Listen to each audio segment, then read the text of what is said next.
बिस्मिल्लाहिर्रहमानिर्रहीम। अस्सलाम वालेकुम। आज 22 अप्रैल बरोज़ सोमवार हम बात करेंगे दो अहम इशूज़ के हवाले से। सुप्रीम कोर्ट ऑफ पाकिस्तान में पाकिस्तान तहरीक इंसाफ के जो रहनुमा हैं और पाकिस्तान तहरीक इंसाफ के सरबराह हैं इमरान अहमद ख़ान नियाज़ी, उन्होंने जो ख़त लिखा उसमें जो तीन मज़ीद चीज़ें सामने आई हैं वो मैं आपके साथ शेयर करूँगा और आखिर में मैं आपको बताऊँगा कि एक बहुत बड़े अहदेदार को अहदे से हटा दिया गया है। वफाकी इदारे में DG लेवल के अहदेदार को हटा दिया गया है, उसकी तफसील भी मैं आपके साथ शेयर करूँगा।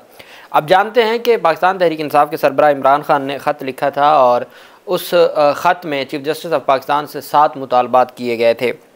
हमने इसके ऊपर बात की थी, लेकिन दो तीन चीज़ें जो बहुत इम्पोर्टेंट हैं और जो मीडिया के हवाले से सवालात उठाए गए पाकिस्तान तहरीक इंसाफ के हवाले से कि जी चूँकि इमरान अहमद ख़ान नियाज़ी जेल में बैठ कर तो ख़त नहीं लिख सकते, और अगर वो ख़त उन्होंने अपने वकला के ज़रिए भेजा है लेकिन दस्तखत इमरान ख़ान के अपने हैं, अगर इमरान ख़ान के अपने दस्तखत हैं तो फिर जेल अथॉरिटीज़ की कोई मोहर वगैरह नहीं है। ये टेक्निकल चीज़ों के ऊपर सवालात उठाए गए हैं। पहले मैं आपको ख़त का और फिर कुछ मिसिंग है उस ख़त में, और दूसरा जो जेल अथॉरिटीज़ की अटेस्टेशन नहीं है उसके ऊपर हम बात करेंगे। अडयाला जेल में कैद PTI चेयरमैन इमरान ख़ान ने काजी फ़ैज़ को ख़त लिखकर मुल्क में रूनुमा होने वाले वाक़यात की जानिब तवज्जो मबज़ूल कराते हुए PTI को इंसाफ की फराहमी का मुतालबा किया है। अपने ख़त में साबिक़ वज़ीर आज़म ने ये कहा है कि चीफ़ जस्टिस ऑफ पाकिस्तान पर ज़ोर दिया है कि वो नैब की जानिब से साबिक़ वज़ीर आज़म नवाज़ शरीफ को तोशा खाना में क्लीन चिट देने का नोटिस लें, और इसके अलावा अहम मसाइल की बात जानिब चीफ़ जस्टिस की तवज्जो मबज़ूल करवाते हुए PTI सरबराह ने कहा कि चीफ़ जस्टिस को मुखातब करते हुए कि पूरी कौम आपकी तरफ देख रही है। इनकी ज़ेर निगरानी पाकिस्तान में कानून की हुक्मरानी और आइन की बालादस्ती पस्तियों की इंतहा को पहुँच चुकी है और इसकी वजह जंगल के कानून का उभर कर सामने आना है। इमरान ख़ान ने कहा, मुझे इसमें कोई शक नहीं कि अगर हमारी आला अदलिया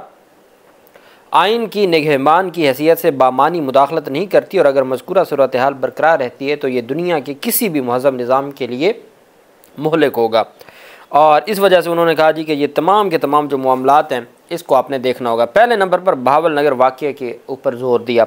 इमरान ख़ान ने चीफ़ जस्टिस पर ज़ोर दिया कि वो बहावल नगर वाक़े पर गौर करें। पिछले चंद माह के दौरान पुलिस ने निहत्ते शहरियों के घरों पर छापे, तोड़ फोड़ और लूट मार करके महज़ब मुआशरे की हर एक लाइन को कबूल किया। उन कमज़ोर मर्दों और औरतों को बचाने के लिए कोई ना आया, और इंतहाई अफसोस की बात है कि हमारी अदलिया इस मामले में मुदाखलत करने की बजाय खामोश तमाशाई बनी खड़ी रही। PTI से तल्लुक़ रखने वाली ख़वातीन से नारवा सलूक का जिक्र करते हुए इमरान ख़ान ने ख़त में कहा कि सवाल ये पैदा होता है कि क्या इंसानी वक़ार और घर की चादर और चारदीवारी के बुनियादी हकूक़ सिर्फ बंदूक के ज़ोर पर नाफिज किए जाने के लिए रह गए हैं या अदलिया इनको हर सतह पर नाफिज करने का अख्तियार रखती है। ख़त में कहा गया कि हमारे आइन में रियासत के मुख्तलिफ स्तूनों के दरमियान खींची गई लकीरें धुंधली होकर अपना वजूद खो रही हैं और इससे पहले बहुत देर हो जाए इसे रोकना होगा।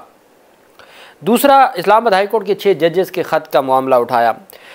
इमरान ख़ान ने कहा कि जो इस्लामाबाद हाई कोर्ट के 6 जजों के लिखे गए खतूत पर एक्शन है जिसमें इंटेलिजेंस एजेंसियों के कारिंदों समेत एग्जीक्यूटिव के अरकान की जानिब से ब्लैकमेल करने, हरासा किए जाने और जबर का निशाना बनाने की शिकायत है। इमरान ख़ान ने कहा, इससे ज़्यादा सितम ज़रीफ़ी नहीं हो सकती कि आज के दौर में जिन लोगों को शहरियों को इंसाफ फराहम करना है वो जो दूसरों को इंसाफ फराहम करने के पाबंद हैं वो ख़ुद इंसाफ के ख्वाह हैं। आज तक सुप्रीम कोर्ट ने इस मौजू पर फैसला कुन कार्रवाई नहीं की। जजों की इस नाकामी से निज़ाम इंसाफ पर लोगों का एतमाद मज़ीद मजरू हो जाएगा। ख़त में मज़ीद कहा कि 9 मई के वाक़यात के सिलसिले में कैद और मुकदमे का सामना करने वाले 90% लोग किसी भी तरह के तशद्दुद में मुलव्वस नहीं। ताम रियासत इन तमाम मुकदमात में जज, ज्यूरी और जलाद के तौर पर काम कर रही है। 25 मई 2023 से सुप्रीम कोर्ट में एक पिटीशन ज़ेर इल्तवा है कि जिसमें 9 मई के वाक़यात की शफाफ इंक्वायरी और तशद्दुद को हवा देने वालों के हवाले से मुकम्मल तहकीकात का मुतालबा किया गया है और इंसाफ की फराहमी यकीनी बनाने के लिए केस को तरजीह बुनियादों पर तय किया जाना चाहिए और इसका फ़ैसला होना चाहिए। कमिश्नर रावलपिंडी के हवाले से साबिक़ वज़ीर आज़म ने कहा कि 8 फरवरी को होने वाले आम इंतखाबात के नताइज में धांधली के हवाले से कमिश्नर रावलपिंडी डिवीज़न की 17 फरवरी 2024 को चौंका देने वाली प्रेस कॉन्फ्रेंस का हवाला दिया। PTI बानी ने चीफ़ जस्टिस से कहा कि वो इस बात पर गौर करें कि जब कमिश्नर रावलपिंडी ने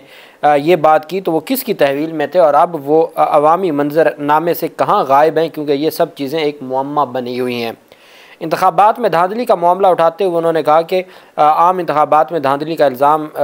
इमरान ख़ान ने आयद करते हुए कहा कि उनका कहना था कि 8 फरवरी को 2024 के आम इंतखाबात मुनसिफाना और कानून के मुताबिक नहीं कराए गए। इस सिलसिले में सुप्रीम कोर्ट में दरखास्तें 2 माह से ज़ायद अरसे से ज़ेर अल्तवा हैं, जिसमें कानून की हुक्मरानी और आइन की बालादस्ती को बरकरार रखने का मुतालबा किया गया और इस्तदा की गई है कि इन तमाम दरखास्तों को तरजीही बुनियादों पर समाअत के लिए मुकर्रर करके फ़ैसला किया जाए। मखसूस नशिस्तों में उन्होंने कहा कि चीफ जस्टिस की तवज्जो कौमी और सूबाई असम्बलियों में मखसूस नशिस्तों की तकसीम की जानिब मबजूल कराई। उन्होंने कहा कि इस सिलसिले में ज़ेर अल्तवा दरखास्तों की भी तरजीही बुनियादों पर समाअत की जानी चाहिए। मज़कूरा सूरत हाल में सुप्रीम कोर्ट और आपकी जानिब से अगर इस सिलसिले में कोई किरदार अदा ना किया गया तो मुल्क को पहले जिस आइनी बहरान का सामना है वो मज़ीद शिद्दत अख्तियार कर जाएगा और मुल्क को खाई में धकेल दिया जाएगा। इमरान खान ने कहा कि मेरा मानना है कि आबादी की अक्सरियत को रियासत के गैज़ व गज़ब का सामना है, लिहाजा अब वक्त आ गया है कि आप ये साबित करें कि आइन के बालादस्ती का आपका ऐलान हकीकी है या ये ऐलान महज खोखली बयानबाजी था। इमरान खान ने चीफ जस्टिस को उस रेफरेंस की भी याद दहानी कराई जो उन्हें चंद साल कबल सुप्रीम जुडिशल काउंसिल की जानिब से भेजा गया था और उन्हें उस वक्त रियासत के गम व गुस्से का सामना करना पड़ा था जब इमरान खान खुद वज़ीर आज़म के मनसब पर फाइज थे। इमरान खान ने कहा उस वक्त जिस आइन की किताब को उठा के आप आइन की बालादस्ती की बात करते थे, आज वक्त है कि आप उस आइन के मुताबिक काम करें। उन्होंने साथ ये भी कहा कि जी 3 बार के साबिक वज़ीर आज़म नवाज शरीफ को अचानक बरी करने का फ़ैसला ये भी एक मुल्की निज़ाम पर तमाचा है और कहा कि इस केस की बरसों पैरवी की गई लेकिन अब नवाज शरीफ को रिहा कर दिया गया। उन्होंने चेयरमैन नैब नज़ीर अहमद भट्ट के ख़िलाफ़ इंक्वायरी का मुतालबा करते हुए उन्हें ओहदे से हटाने का भी मुतालबा किया। ये पाकिस्तान तहरीक इंसाफ के सरबराह की जानिब से ख़त लिखा गया। अब इसमें एक चीज़ तो ये है कि जैसे अलकादर ट्रस्ट केस है या जो 190 मिलियन पाउंड स्कैंडल केस, उसमें भी हो सकता है जब आपने वकालतनामा या कोई भी दस्तखत या एप्लीकेशन जेल से भिजवाना होती है तो उसका तरीक़ाकार ये होता है कि आप जेल सुपरिटेंडेंट से मोहर लगवाते हैं या जिस अदालत में आपका ट्रायल पेंडिंग होता है उस अदालत में आपकी वो अदालत उसको अटेस्ट करती है। जैसे वकालतनामा हम या जेल से अटेस्ट करवाते हैं या उस अदालत से जिसमें पेश किया जाता है मुलज़िम को। ये वकला की ज़िम्मेदारी थी कि वो इमरान खान की ये जो दरख्वास्त है ये बाकायदा तौर पर जो नासिर जावेद राना साहब हैं अलकादर ट्रस्ट केस में जो समाअत करने वाले जज साहब हैं वो उनसे बाकायदा तौर पर अटेस्ट करवाते, उनसे करवाते या जो जज एजाज़ आसिफ साहब हैं इंसदाद दहशतगर्दी अदालत के जज जिनके इमरान खान ट्रायल में मुलज़िम हैं उनसे दस्तखत करवाए जाते और मोहर लगवाई जाती उस अदालत की, या अडयाला जेल के सुपरिटेंडेंट को ये दरख्वास्त दी जाती। अब सिंपल दस्तखतों से अब हुआ क्या है कि इमरान खान के दस्तखत ले लिए गए हैं और उसके बाद फिर वकला ने उसको तैयार किया है उस ख़त को। अब उसमें एक अहम चीज़ है जो मिसिंग है। इमरान खान ने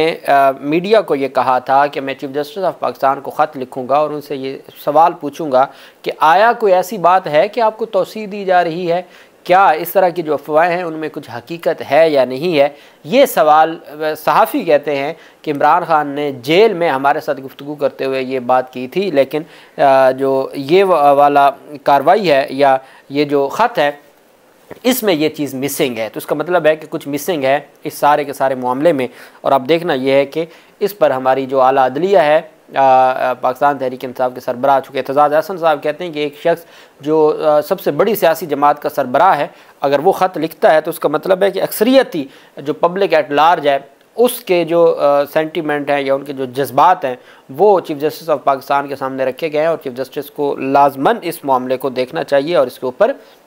सुनवाई होनी चाहिए और उसके ऊपर बाकायदा समाअत होनी चाहिए। अब देखना यह है कि ये मामला चीफ जस्टिस ऑफ पाकिस्तान चूँकि पाकिस्तान तहरीक इंसाफ की 9 मई से मुतल्लिक है, धांधली से मुतल्लिक है और मखसूस नशिस्तों से मुतल्लिक है, इमरान खान की तोशाखाना में नहली से मुतल्लिक है, मुख्तलिफ दरखास्तें हैं जो लंबे अरसे से पेंडिंग है। जैसे सानिया मॉडल टाउन की कुछ दरखास्तें जो लाहौर हाई कोर्ट से खारिज हुई थी 2019 में 18-19 में, वो आज तक सुप्रीम कोर्ट ऑफ पाकिस्तान में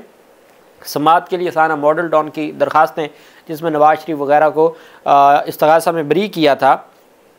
और जो लाहौर हाई कोर्ट ने उनकी बरीयत को बरकरार रखा था और उस फैसले को चैलेंज किया था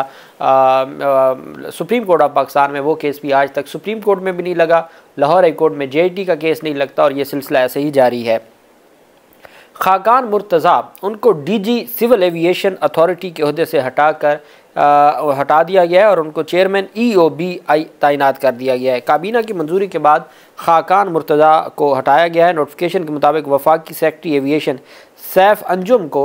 DGCAA सिविल एविएशन का इजाफी चार्ज दिया गया है और वफाकी सेक्रेटरी एविएशन सैफ अंजुम को 3 माह के लिए ये इजाफी चार्ज दिया गया है और नए